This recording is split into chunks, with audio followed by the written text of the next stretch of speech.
A uniform rod of mass 20 kg and length 5 meter leans against a smooth vertical wall, making an angle of 60 degree with it. एक uniform rod है जिसका मास 20 kg है, length 5 metre है और एक smooth vertical wall के सहारे लगा हुआ है। और कितना एंगल बना रहा है तो 60 डिग्री बना रहा है रॉड इस वॉल के साथ। The other end rest on a rough horizontal floor, दूसरा एंड जो है रफ हॉरिजॉन्टल फ्लोर पे है।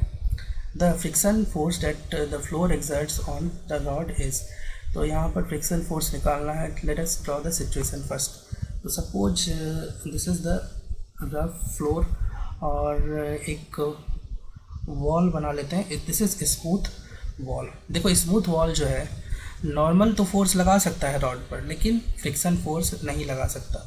तो जो फ्रिक्शन लगेगा वो केवल फ्लोर के कारण ही लगेगा रॉड पे।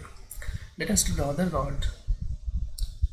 ये रॉड कुछ इस तरह से है और दिस इज 60 डिग्री और ये 90 है, तो तुम ये बता सकते हो ये कितना होगा 30 डिग्री। अब तुम यार जरा मुझे ये बताओ कि रॉड पर कौन कौन से फोर्सेस लगेगा। तो एक तो वेट लगेगा। वेट कहाँ पर लगाओगे तो सेंटर पर लगाओगे। तो ये लेंथ यहाँ से यहाँ तक की बात करूँ तो ये 2.5 मीटर हो जाएगा, क्योंकि टोटल लेंथ 5 मीटर दिया गया है। यहाँ पर mg लगा लो। mg कितना हो जाएगा तो 200 न्यूटन हो जाएगा। अब देखो वॉल जो है नॉर्मल फोर्स लगाएगा इस एंड पर, है ना। वॉल एक एंड को कॉन्टेक्ट टच कर रहा है, तो फिर वॉल जो है नॉर्मल फोर्स लगाएगा perpendicular to the plane wall. Wall force जो लगाता है अपने प्लेन सरफेस के परपेंडिकुलर ही लगाता है। तो रॉड पर this is N normal due to wall. अब जो है दूसरा एंड भी तो कांटेक्ट में है फ्लोर के, तो दूसरा एंड भी एक नॉर्मल फोर्स लगाएगा। इसको मैं एन बोल देता हूँ। ग्राउंड जो है इस पर नॉर्मल फोर्स, मतलब फ्लोर इस पर नॉर्मल फोर्स कुछ इस तरह से लगाएगा। इसके बाद देखो एक थोड़ा सा और बता सकते हो कि कौन कौन से फोर्सेस लग सकते हैं रॉड पर। देखो रॉड पर फ्रिक्शन लगेगा। क्यों लगेगा, क्योंकि और किस डायरेक्शन में लगेगा। तो देखो अगर ये दिया है क्वेश्चन में कि ये रेस्ट में है और रेस्ट में रहता है कोई चीज़, तो उसमें नेट फोर्स क्या होता है किसी भी डायरेक्शन में 0 होना चाहिए। तो देखो हॉरिजॉन्टल डायरेक्शन में एकमात्र तुमने अभी यही फोर्स लगाया है एन वॉल, तो इसको कोई इसके अपोजिट कोई फोर्स होना चाहिए जो कि इसको इसके इफेक्ट को खत्म कर सकता है, क्योंकि नेट फोर्स 0 होना चाहिए हॉरिजॉन्टल डायरेक्शन में भी। तो इसीलिए मैं इस पर फ्रिक्शन फोर्स कुछ इस तरह से लगाऊंगा। ये force friction exerted by wall है। इसके बाद मैं यहाँ पर लिख सकता हूँ, पहले मैं नेट फोर्स 0 के लिए इक्वेशन लिखता हूँ। नेट फोर्स 0 है किसी भी डायरेक्शन में, तो हॉरिजॉन्टल डायरेक्शन में मैं पहले लिखता हूँ। तो इसका मतलब है कि फोर्स ऑफ फ्रिक्शन जो राइट डायरेक्शन में है ये लेफ़्ट डायरेक्शन के नॉर्मल वॉल के बराबर होगा। तो पहला इक्वेशन तो ये तुम्हारा हो गया। दूसरा मैं लिखूँगा कि वर्टिकल डायरेक्शन में जो फोर्स है तो एक एन अपवर्ड है, N equals to 200 downward force newton. तो देखो यहाँ से तुमने नॉर्मल फोर्स निकाल लिया, और अगर तुमको ऐसा लग रहा है कि तुम्हारा आंसर होना चाहिए कि F equals to mu N के इक्वल होना चाहिए, तो फिर देखो ये सोचना गलत है। क्योंकि देखो ये तुमको तब लगेगा जबकि लिमिटिंग फ्रिक्शन होता है, तब फ्रिक्शन जो होता है म्यू एन के इक्वल होता है। तो यहाँ पर फ्रिक्शन को और म्यू भी तुमको यहाँ पर दिया नहीं गया है। तो एक ही तरीका है निकालने का कि तुम एन ड्यू टू वॉल निकाल लो। और वो कैसे करोगे, तो देखो नेट टॉर्क भी इस पर 0 होना चाहिए, क्योंकि ये रॉड जो है रेस्ट में है। तो net torque should be 0 about any point, किसी भी पॉइंट के अबाउट 0 होना चाहिए। तो मैं क्या करता हूँ, ग्राउंड के इस पॉइंट के अबाउट निकाल लेता हूँ, नेट टॉर्क 0 कर देता हूँ। कौन सा पॉइंट, तो मैं लोअर पॉइंट पर रॉड जहाँ पर टच कर रहा है, रॉड के लोअर पॉइंट के अबाउट मैं टॉर्क 0 कर देता हूँ। ऐसा क्यों कर रहा हूँ मैं, तो देखो इस पॉइंट से लोअर एंड से दो फोर्स पास कर रहे हैं, एक तो नॉर्मल और दूसरा फ्रिक्शन।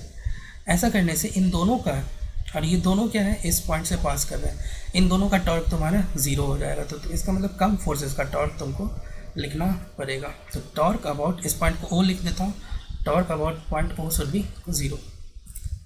मैं जो टॉर्क के लिए फॉर्मूला यूज़ करता हूँ, torque equals to force into R perpendicular use कर रहा हूँ। फोर्स का परपेंडिकुलर, डिस्टेंस आर परपेंडिकुलर। तुम चाहो तो दूसरे फॉर्मूले से भी को भी यूज़ करके टॉर्क लिख सकते हो। मैं इसको लिखूँगा। तुम चाहो तो F equals to torque equals to F perpendicular into R से भी निकाल सकते हो, मैं इसको यूज करूँगा। नेट टॉर्क लिखता हूँ। देखो दो फोर्सेस के टॉर्क तो ऑलरेडी तुमने ज़ीरो कर दिए एन और एफ के, क्योंकि वो ओ से पास करता है। तो मुझे केवल 200 न्यूटन का और एन वॉल, इन दोनों फोर्सेस का टॉर्क लिखना होगा, और यही दोनों का फोर्स जो होगा एक दूसरे को कैंसिल कर देगा। तो बस मुझे इन दोनों का टॉर्क का मैग्नीट्यूड लिख के इक्वल कर देना है। तो मैं लिखता हूँ सबसे पहले normal due to torque due to 200, मतलब torque due to 200 newton will balance torque due to wall. 200 का जो टॉर्क होगा तो फोर्स 200 इंटू परपेंडिकुलर डिस्टेंस। कौन सा परपेंडिकुलर डिस्टेंस? इस फोर्स के लाइन के ऊपर परपेंडिकुलर डिस्टेंस। तो देखो मैंने फोर्स का लाइन क्लियरली लिख लिया है, यहाँ ड्रॉ कर दिया है। अब इसका ओ से परपेंडिकुलर डिस्टेंस, मतलब ऑरिजिन से परपेंडिकुलर, मतलब ये वाला परपेंडिकुलर डिस्टेंस होगा। और ये कितना होगा? तो देखो L/2 cos 30 डिग्री। L/2 कितना लिया है? 2.5 इंटू cos 30 डिग्री। और इसको करो torque due to wall, normal wall है ना, नॉर्मल फोर्स के कारण एन वॉल कर लो, है ना। तो नॉर्मल फोर्स, तो पहले तो मैं फोर्स लिखूँगा normal due to wall into इसका परपेंडिकुलर डिस्टेंस ओ से कितना है। तो देखो पहले इसको फोर्स को के लाइन को ड्रॉ कर लो, फोर्स किस लाइन पे है इसका। देखो परपेंडिकुलर डिस्टेंस ओ से जो है, ओ से इस पर परपेंडिकुलर ड्रॉ करोगे तो ये वाला होगा। कहने का मतलब तुम ये निकाल लोगे तो तुम्हारा काम चल जाएगा। ये लेंथ है ना, और ये लेंथ कैसे होगा निकालोगे? तो ये टोटल लेंथ हाइपोटेन्यूज का L sin 30 डिग्री है ना, ये हो जाएगा L sin 30 डिग्री। और L कितना है तुम्हारा? 5 इंटू साइन 30 डिग्री। यहाँ से तुम एन वॉल निकाल लो। देखो ये 2.5 इंटू 2 करोगे तो ये हो जाएगा 5, और ये 5 और ये 5 कैंसिल हो जाएगा। और देखो एन वॉल जो मिलेगा तुमको, एन वॉल इक्वल्स टू हो जाएगा, देखो यहाँ से 100 मिलेगा, 100 इंटू साइन 30 को नीचे ले आओ यहाँ पर, साइन 30 को, तो ये हो जाएगा 100 बाय इंटू 1/10 30 डिग्री। अब बताओ 10 30 डिग्री कितना होता है? 1/√3, मतलब 100 इंटू 1/√3, मतलब 100√3। और यही जो है तुम्हारा है ना, नॉर्मल ड्यू टू वॉल निकल गया। और यहाँ पर तुमने इक्वेशन, फर्स्ट इक्वेशन से यही फोर्स ऑफ फ्रिक्शन हो जाएगा। तो answer will be second option.